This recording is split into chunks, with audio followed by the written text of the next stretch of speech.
കൊച്ചിയിൽ മദ്യലഹരിയിൽ ഓടിച്ച കാർ ഇടിച്ച് ബൈക്ക് യാത്രികരായ അച്ഛനും മകനും മരിച്ചു. പൊന്നുരുന്നിയിൽ ഇന്നലെ രാത്രി 11 മണിയോടെയാണ് അപകടമുണ്ടായത്. എളംകുളം സ്വദേശി ഡെന്നി റാഫേൽ, മകൻ ഡെനിസൺ എന്നിവരാണ് മരിച്ചത്. വിവരങ്ങളുമായി ബിനിൽ ചേരുന്നു. ഇത് എപ്പോഴായിരുന്നു അപകടം സംഭവിച്ചത്? വാഹനം ഓടിച്ച ആളിനെ കസ്റ്റഡിയിലെടുത്തിട്ടുണ്ടോ?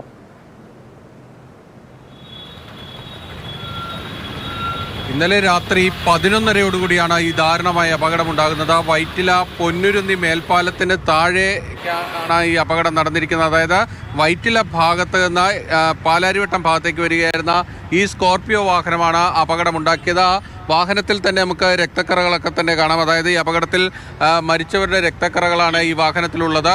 ഇവരെ ഇതിലാണ് ആശുപത്രിയിലേക്ക് മാറ്റിയ. ആ സമയത്താണ് ഈ രക്തക്കറകളൊക്കെ വന്നത്. ഇതിൻ്റെ ഈ ദാരുണമായൊരു സംഭവം എന്നത് അച്ഛനും മകനും, അതായത് 46 വയസ്സുള്ള ഇളംകുളം സ്വദേശി ഡെന്നി റാഫേലും അദ്ദേഹത്തിൻ്റെ 11 വയസ്സുള്ള മകൻ ഡെന്നിസണുമാണ് മരിച്ചത്.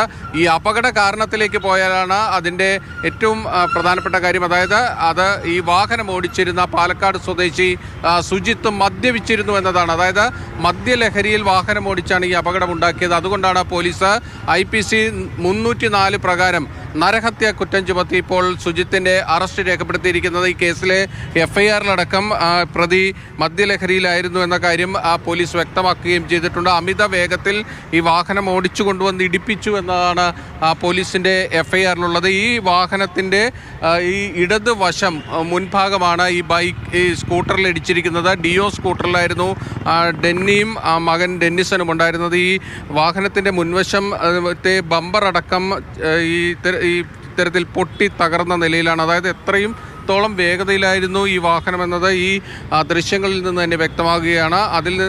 ഈ വാഹനം അമിത വേഗത്തിൽ വന്ന ഈ സ്കോർപിയോ വാഹനമാണ് ഡിയോ സ്കൂട്ടറിൽ പിന്നിലിടിക്കുകയായിരുന്നു. അതായത് ഈ രണ്ട് വാഹനവും ഒരേ ദിശയിലായിരുന്നു സഞ്ചരിച്ചിരുന്നതെന്നാണ് പോലീസിൻ്റെ FIRൽ രേഖപ്പെടുത്തിയിരിക്കുന്നത്. ഒരേ ദിശയിൽ വന്ന വാഹനമാണ് ഈ അപകടത്തിൽ പെട്ടിരിക്കുന്നത്. അതുകൊണ്ട് തന്നെ അമിത വേഗത്തിൽ ഈ സ്കോർപിയോ വാഹനം വന്ന് സ്കൂട്ടറിൻ്റെ പിൻവശത്തിടിച്ചു എന്നതാണ് പോലീസ് വ്യക്തമാക്കുന്നത്. അങ്ങനെയാണ് ഈ അപകടമുണ്ടായത്. ഈ അപകടത്തിൽ തെറിച്ചു വീണ ഡെന്നിയെയും മകൻ ഡെന്നിസണെയും ഉടൻ തന്നെ സ്വകാര്യ ആശുപത്രിയിലേക്ക് എത്തിച്ചെങ്കിലും അവരുടെ ജീവൻ രക്ഷിക്കാൻ കഴിഞ്ഞില്ല. അത്യന്തം ദാരുണമായൊരു സംഭവമാണ് ഉണ്ടായത്. ഒരു കുടുംബത്തിലെ 2 പേർ, പ്രത്യേകിച്ച് മദ്യപിച്ച് അമിത വേഗത്തിൽ വന്ന ഈ ഒരു വാഹനം ഇടിച്ച് ഡ്രൈവർ ഓടിച്ചിരുന്ന വാഹനം ഇടിച്ച് മരണപ്പെട്ടിരിക്കുന്നു എന്നതാണ്. അതുകൊണ്ട് തന്നെയാണ് പോലീസ് ഗുരുതരമായ വകുപ്പുകൾ ചുമത്തി തന്നെയുള്ള FIRലേക്കും അറസ്റ്റിലേക്കും പോയിരിക്കുന്നത്.